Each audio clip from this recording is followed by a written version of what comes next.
Bonjour et bienvenue dans ce podcast Le Mur des Réussites. Nous allons partir à la rencontre de personnes qui ont grandi au Havre, à la Mar-Rouge, au Bois de Bléville et au Mont-Gaillard. Ils vont partager avec nous leur parcours, les bons souvenirs, les doutes, les déclics et ce qui les anime aujourd'hui.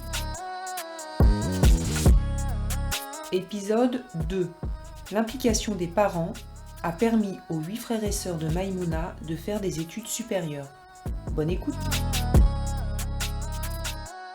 Pour mes parents, c'était très important d'aller à l'école. On est tous partis à l'école. On a tous été à l'école. On a tous des bacs minimum bac plus 2. Et après, ça va jusqu'à bac plus 5. Non, à l'école, c'est très important pour eux.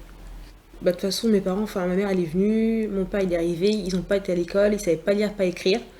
Mon père, il a appris à lire et écrire sur le tas, en fait. Donc, c'était compliqué.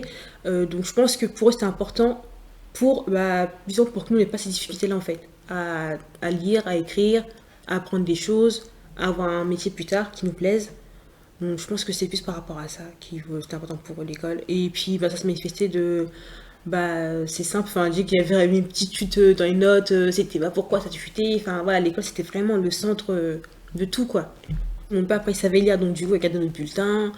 Après, ma mère a demandé, du coup, a demandé aussi, tout ça, non, il n'y a pas, c'était très, très impliqué. Et puis, de toute façon, chez nous, il n'y a pas eu d'enfants, mes frères et soeurs, il n'y en a aucun qui a dit, bon, vas-y, je vais arrêter l'école après le collège.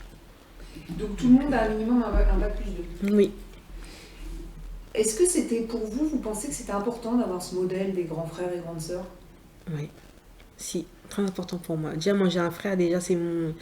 En fait, c'est pas le plus grand de la fratrie, mais en fait, au Havre, si c'est le plus grand, donc du coup, quand on était petits, il nous aidait à faire nos devoirs, il nous aidait tout le temps, en fait. Tout le temps, donc du coup, moi, c'était tout le temps un modèle, en fait, pour moi. Donc, je ne voyais pas, en fait, faire l'inverse de ce qu'il a fait, quoi.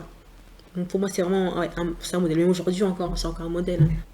Lui, il travaille dans le transport logistique, comme moi.